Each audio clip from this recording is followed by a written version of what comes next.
우리 교회는 선교사들을 많이 파송하는 교회입니다. 선교지에 자주 가서 그들을 위로하고 하나님의 교회를 지금까지 많이 세워왔습니다. 이렇게 선교하는 교회가 되는 건 기쁜 일이고 정말 보람 있는 일이지만 힘든 일도 많이 있습니다. 그런데 그 힘든 일 가운데도 선교하기 때문에 받는 특권도 있습니다.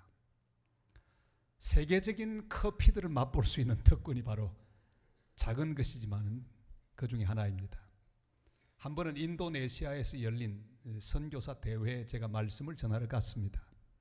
그런데 한 선교사님이 신기한 커피 한 봉지를 주셨습니다. 이름하여 피베리 커피. 이렇게 생겼습니다. 원래 커피 원두는 쌍으로 되어 있습니다. 그런데 저것은 결점두입니다. 문제가 있는 거죠. 하나밖에 없는 거예요.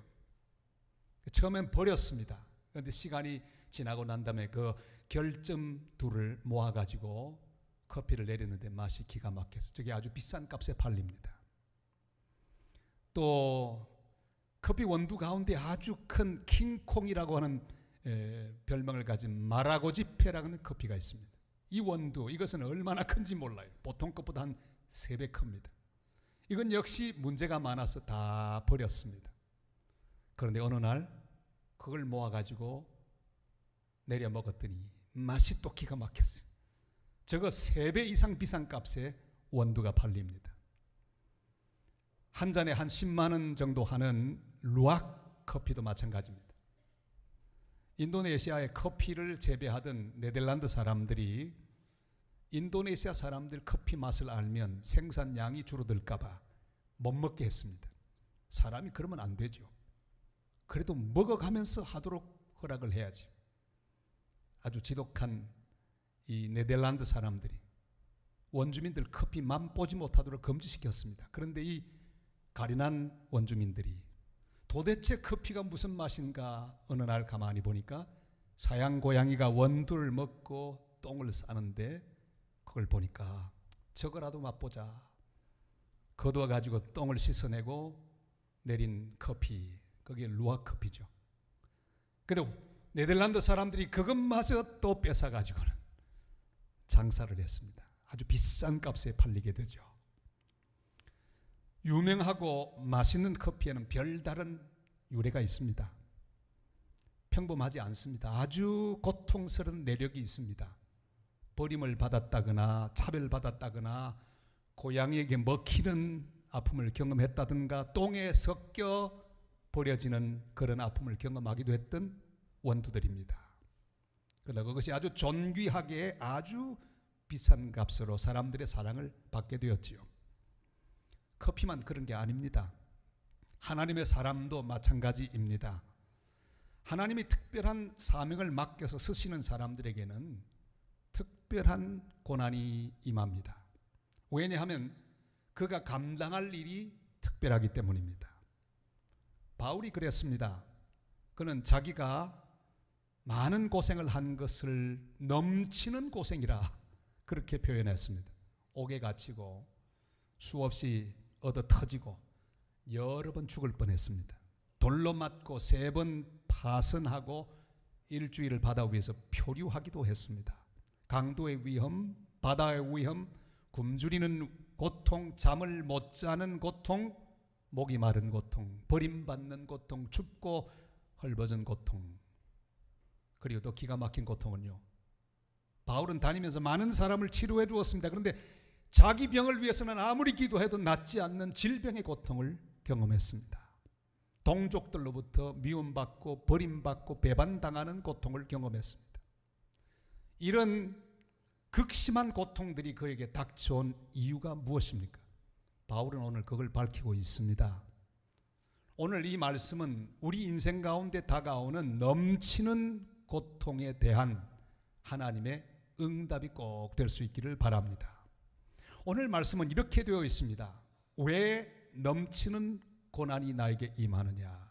그것은 바로 하나님만 의지하게 하기 위하여 그런 고통이 임한다 그랬습니다. 우리 8절 9절 말씀을 읽겠습니다. 형제들아, 우리가 아시아에서 당한 환난을 너희가 모르기를 원하지 아니하노니 힘에 겹도록 심한 고난을 당하여 살 소망까지 끊어지고 우리 자신이 사형 선고를 받은 줄 알았으니 이는 우리로 자기를 의지하지 말고 오직 죽은 자를 다시 살리시는 하나님만 의지하게 하심이라. 아멘. 극심한 고난의 이유는 바로 하나님만 의지하게 하기 위함이라 그렇게 말씀하고 있습니다. 바울은 너무 믿을 것이 많은 사람이었습니다. 학식이 든든했죠. 배경으로나 신분으로나 그는 로마 시민권을 가진 사람이었습니다. 인맥이 좋은 사람이었습니다. 든든한 뒷배경이 있었고 줄들이 많이 있었습니다. 이 줄이 좋고 배경이 든든한 것은 장점이기도 하지만 단점이 되기도 합니다.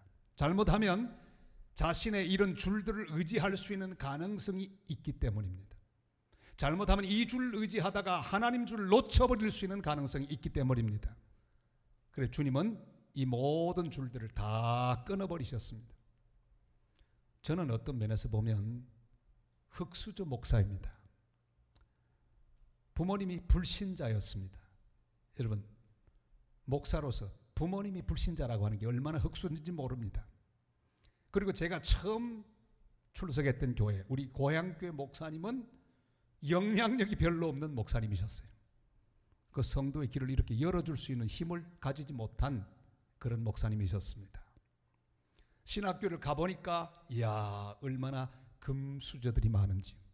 자기 아버지가 목사님, 장로님이고 총회장이고 얼마나 든든한 사람들이 많은지 저는 그걸 모르고 갔어요. 저는 흑수저 중에 흑수저였습니다. 그들이 부러웠습니다. 어느 날 깨닫게 되었습니다. 이야, 흑수저의 은혜가 크구나. 한 번은 자기 아버지가 아주 대단한 분인데 금수저 중에 금수저인 목사님이 저에게 말을 했습니다. 목사님, 우리 금수저들도 힘듭니다. 왜요? 열심히 내가 잘했는데 사람들은 전 아버지가 잘해 주었으니까 잘하겠지. 그건 보통이야. 아무도 칭찬해 주지 않더래. 또 조금만 잘못하면 그 아버지 밑에 그것밖에 못해? 그리고 막 질책이 자기에게 임했답니다. 그러니까 잘해도 못해도 늘 꾸중만 듣는 그런 어려움을 자기가 겪었다고 그렇게 말을 했어요. 저는 하나님 앞에 감사했습니다. 주님, 믿을 수 있는 사람이 없는 것을 감사합니다. 주님 앞에 큰 무기가 무엇입니까? 주님만 의지하는 심령이 되면 그것이야말로 든든한 우리의 줄이 될 것입니다. 하나님은 야곱을 새로 만들기 위해 그의 환도뼈를 꺾었습니다. 무슨 의미입니까? 그는 믿을 게 너무 많은 사람이었어요. 자기 재주가 많았습니다. 계략이 아주 많았습니다. 하나님은 그 모든 것들을 야복강가에서 끊어버렸습니다. 믿던 사람 재산도 끊어버리고 모든 걸 다 끊어버리고 심지어 그의 무게를 지탱하는 환도뼈마저도 위골시키셨습니다. 그리고 그는 아침에 쩔면서 쩔뚝거리며 걸어갑니다. 그날 이후로 평생 저는 사람이 되었습니다. 그러나 그는 하나님 한 분만을 붙들고 의지하는 사람이 될 수 있었습니다. 한 걸음도 주님 의지하지 않고는 걷지 않겠다고 결심하며 은혜의 걸음을 쩔뚝이며 걸어가는 야곱. 그 야곱은 새로운 이름으로 걸어갑니다. 이스라엘, 하나님과 겨루 이긴 사람이 되었습니다. 이것은 단 한 걸음도 자기 힘으로 걷지 않고 다른 걸 의지하지 않고 주님만 의지하고 걷게 하기 위한 하나님의 은혜의 장치였습니다. 영국의 옥스퍼드 대학과 캠브리지 대학에서 가르치면서 많은 책을 써서 전 세계 사람들에게 큰 영향력을 끼친 지금까지 존재했던 수많은 작가 중에 가장 존경받는 사람 중에 하나인 C.S. 루이스 교수. 그가 한 번은 옥스퍼드 대학에서 채플에서 하나님 말씀을 가르쳤습니다. 말씀을 전하고 나오는데 한 젊은이가 묻습니다. 교수님, 하나님 살아계시다면 이 세상에 왜 이렇게 설명할 수 없는 고통들이 많이 있습니까? 그때 루이스 교수가 빙그레 웃으면서 대답합니다. 그렇지 않아도 교만하고 오만한 인간인데 고통이 없다면 얼마나 더 교만하겠는가. 고통은 말이야, 자네 잘 들어, 바로 귀먹은 사람을 깨우치는 하나님의 확성기야. 고통 속에서 하나님의 음성이 들려오지. 고통 속에서, 역경 속에서 사람들은 하나님께 무릎을 꿇고 하나님을 바라보게 되지. 그 학생은 큰 은혜를 받았다고 합니다. 여러분, 우리 인생을 살다 보면요, 돈줄이 끊어지는 순간이 옵니다. 믿음으로 살고 기도 잘하고 사는데 어느 날 돈줄이 끊어졌습니다. 어떻게 해석할까요? 하나님께서 돈줄을 끊으시는 이유가 무엇입니까? 하나님만 의지하게. 때로는 살다 보면 하나님께서 관계의 줄을 끊어버릴 때가 있습니다. 왜 그렇습니까? 그 줄을 끊어야 하나님의 줄을 붙들 수 있는 것을 아시기 때문입니다. 어떤 사람은 너무 사람을 좋아해요. 너무 사람을 의지합니다. 수첩에 수백 명의 사람이 있어요. 그 번호를 자랑합니다. 자기 인맥을 자랑합니다. 그런데 어느 날 그 모든 관계가 끊어지는 경험을 합니다. 하나님이 그런 일을 하십니다. 그 모든 관계의 끈을 의지하지 않고 하나님만 의지하게 하기 위하여 하나님은 끊으실 때가 있습니다. 때로는 건강의 줄이 끊어질 때 있습니다. 때로는 내가 중요하게 생각하는 명예의 줄을 끊으실 때가 있습니다. 그러나 그 순간에 오해하시면 안 됩니다. 주님은 내가 더욱 겸손히 하나님 앞에 엎드려 주께로부터 오는 힘을 얻고 주께로부터 오는 지혜와 능력을 받아 그것으로 사는 사람 되기 위하여 극심한 고난을 허락하신다는 것을 믿고 주님만 의지하는 하나님 사람들 다 되시기를 주님의 이름으로 축원합니다. 버섯을 재배하는 사람들이 재밌는 이야기를 합니다. 장작 이렇게 세워놓고 포자를 이렇게 다 붙이지 않습니까? 그런데 아무리 기다려도 발화가 되지 않는 순간이 있을 때 어떻게 하는가?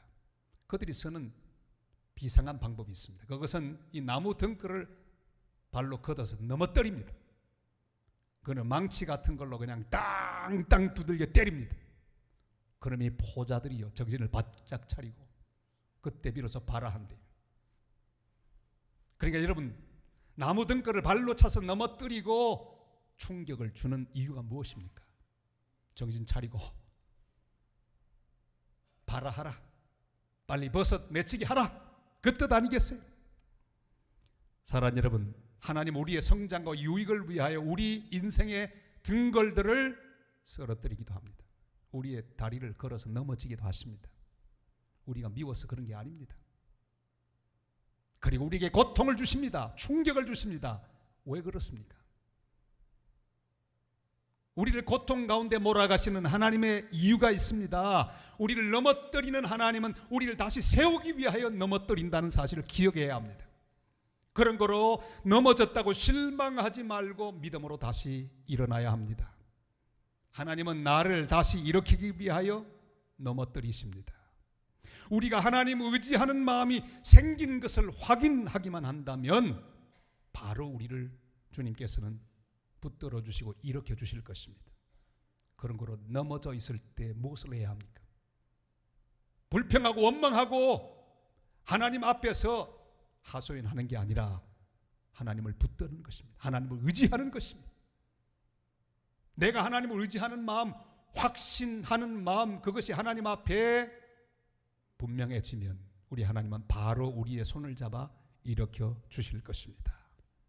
감사하는 마음으로 오직 하나님만 의지하고 주님의 손을 잡고 어떤 순간에도 다시 일어나 하나님을 찬양하는 복된 하나님 사람들 다 되시기를 주님의 이름으로 축원합니다. 우리 인생에 닥친 극심한 고난은 우리 개인을 위해서는 하나님만 의지하게 하려는 하나님의 목적이 있습니다. 그래서 우리 믿음이 자라고 든든히 내가 바로 서는 인생 되기 위하여 주님 우리에게 고통을 허락하십니다. 그것이 끝이 아닙니다.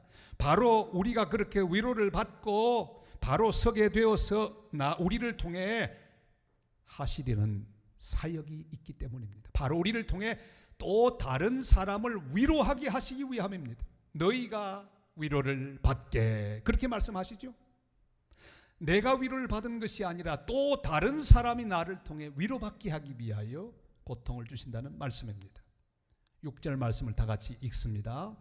우리가 환난 당하는 것도 너희가 위로와 구원을 받게 하려는 것이요, 우리가 위로를 받는 것도 너희가 위로를 받게 하려는 것이니 이 위로가 너희 속에 역사하여 우리가 받는 것 같은 고난을 너희도 견디게 하느니라. 아멘. 고난은 내 그릇만 준비하게 하는 것이 아닙니다. 고난을 통해 내가 자라고 위로를 받아서 하나님만 의지하는 존재로 일어나게 되면 주님 나를 통해 다른 사람을 위로하게 하십니다. 다른 사람을 세우는 사람이 되게 하십니다. 아파 본 사람만 아픈 사람의 마음을 압니다. 고독해 본 사람만 고독한 사람이 얼마나 힘든지를 압니다. 굶주려 본 사람만 굶주리는 사람의 마음의 상태를 이해합니다. 배반당해 본 사람만 배반당한 사람의 마음을 이해합니다. 예수님은 보통 사람에 비해서 종합적으로 고통을 경험하셨습니다. 인간이 경험할 수 있는 별의별 고통을 다 경험하셨습니다. 그는 육체적인 고통을 경험했습니다. 정신적인 고통을 경험하셨습니다. 하나님께 버림받는 영적인 고통도 경험하셨습니다. 모든 시험을 다 받으셨습니다. 왜 그렇게 종합적으로 이 모든 고통을 당하셨을까요? 왜냐하면 우리 모든 사람을 위한 위로자요, 치유자요, 구원자이시기 때문에 그렇습니다. 우리 모두를 다 구원하기 위해서는 주님 모든 고통을 다 겪을 필요가 있었습니다. 그래서 히브리 2장 18절이 이렇게 우리에게 말씀하고 있습니다. 다 같이요. 그가 시험을 받아 고난을 당하셨은즉 시험 받는 자들을 능히 도우실 수 있느니라. 아멘. 경험했습니다. 시험을 당해 보셨습니다. 힘들어 보셨습니다. 그러길래 아십니다. 도우실 수 있습니다. 우리는 살면서 왜 나에게만 이런 일이 일어날까? 아니 저 사람은 편안히 잘 사는데 왜 나만 이런 일 당할까? 하나님 불공평하시다, 이런 생각할 때가 있습니다. 그러나 그 이유는 분명합니다. 내가 그 분야의 고통을 겪고 위로를 받아서 그 문제를 해결한 다음에 바로 그 고통을 직면하고 있는 다른 사람들에게 위로자가 되고 그 사람의 문제를 해결해주고 그를 돕고 그를 세우기 위하여 하나님 나를 선택하셨다, 이런 믿음의 고백으로 주님 앞에 설 수 있기를 바랍니다. 이것은 그냥 우연히 이루어지는 일이 아닙니다. 하나님이 정하십니다. 특별히 정하십니다. 넘쳐 흐르는 고통을 우리로 하여금 경험하게 하시는 것은 내가 거기서 위로를 받아 또 다른 사람을 향하여 그 위로가 넘쳐 흘러 그에게 은혜와 평강이 임하도록 하는 하나님의 계획이 있기 때문입니다. 내가 고통을 통해 훈련받고 위로를 받아 다른 사람을 위로하는 도구로 하나님 사용하시기 위해 내게 고통을 허락하십니다. 하나의 도구가 만들어지는 건 쉽지 않습니다. 망치 하나, 송곳 하나, 부품 하나, 도구를 만들려고 하면 여러 단계를 거쳐야 합니다. 적어도 불을 통과해야 합니다. 망치가 지나가야 합니다. 두들깁니다. 쪼입니다. 깎아내기도 하고 뚫기도 합니다. 연마하기도 합니다. 그 모든 과정 거치면 비로소 하나의 도구가 됩니다. 도구는 그냥 만들어지지 않습니다. 한 불행한 예술가가 있었습니다. 10살 전에 고아가 되었습니다. 배고픈 소년기를 보냈습니다. 일찍이 형제를 부양하지 않으면 안 되는 고통을 겪었습니다. 결혼한 지 13년 만에 아내가 죽었습니다. 재혼했습니다. 20명의 자녀를 낳았는데 그 가운데 10명이 10살 전에 죽었습니다. 남은 하나도 정신박약아였습니다. 인생 말년에 그는 시력을 잃었습니다. 뇌출혈로 반신불수가 되었습니다. 그러나 그는 이 모든 고난을 통해 끊임없이 하나님의 위로를 경험했습니다. 그리고 그는 끊임없이 노래를 작곡했습니다. 곡을 하나 완성하게 되면 그 끝에는 항상 그리스도의 이름으로 오직 하나님께 영광, 그러면서 곡을 완성해 나갔습니다. 이름 없는 작곡가, 우리는 이번 종교개혁지 순방을 통해서 그가 매 주말마다 연주했던 교회, 그 오르겐 앞에서 사진 촬영도 했습니다. 바로 저 오르겐이에요. 저기 바하가 주말마다 앉아서 이름 없는 음악가가 예수는 인간 기쁨의 근원 같은 그 아름다운 노래, 위로의 노래, 소망의 노래를 막 연주했던 바하. 저는 바하가 연주했던 오르간 앞에 서서 그런 생각했습니다. 고난이 겹치고 힘든 가운데 그가 한숨을 후 내쉬고 또다시 앉아서 연주하면서 하나님이 받은 그 위로를 가지고 수많은 사람들에게 위로와 평강을 전하는 그런 연주를 하고 그런 아름다운 노래가 저기서 탄생됐겠구나. 감격스러웠습니다. 여러분, 그의 곡에 하나님의 위로와 평강이 넘쳐나는 이유가 무엇입니까? 그가 하나님께 위로를 받았기 때문입니다. 종합적으로 고통을 당했던 그의 생애가 다 그의 음악 안에 어우러져 있기 때문입니다. 여러분, 마음이 불안하고 두려움이 있을 때는요, 다른 노래 듣지 마시고 바하의 노래를 들으십시오. 편안해집니다. 왜요? 그가 받은 위로가 거기 있습니다. 그의 소망이 거기 있습니다. 예수 그리스도, 그가 인간 기쁨의 근원 된다는 사실을 우리는 노래를 통해 또 느끼게 됩니다. 인간의 5단계 욕구에 대해서 말했던 아브라함 메슬로우, 그는 이렇게 말합니다. 한 인간이 얼마나 위대한가 하는 것은 얼마나 고난을 이겼느냐, 거기에 달려있다 그랬습니다. 내 인생에 남들이 겪지 못한 극심한 고난과 시련이 오는 이유는 오직 하나님만 의지하고 위로를 받아 또 다른 사람을 위로하는 삶을 살게 하기 위함입니다. 상처는 입었지만 이 상처 때문에 주저앉지 않고 도리어 다른 상처 입은 자들을 치유하는 치유자를 헨리 나우에는 상처 입은 치유자라 부릅니다. Wounded healer, 상처 입은 치유자. 이 세상에는 지식만으로 남을 치유하려는 사람들이 있습니다. 많이 압니다. 요즘 강연 잘하는 사람이 왜 그렇게 많은지 많이 알고 있습니다. 그 모든 지식을 통해서 치유해 보려고 하지만 그렇게 효과가 없습니다. 자신의 돈과 사상과 이념으로 남을 치유하고 사회를 치료하려고 합니다. 그러나 별로 효과가 없습니다. 상처 입은 치유자가 필요합니다. 바로 예수님이 그분이시죠. 그는 부활하신 후에 제자들에게 자신의 상처를 보이시며 나를 만져보라 그렇게 말씀하셨습니다. 의심하는 도마에게 손과 옆구리를 보여주셨습니다.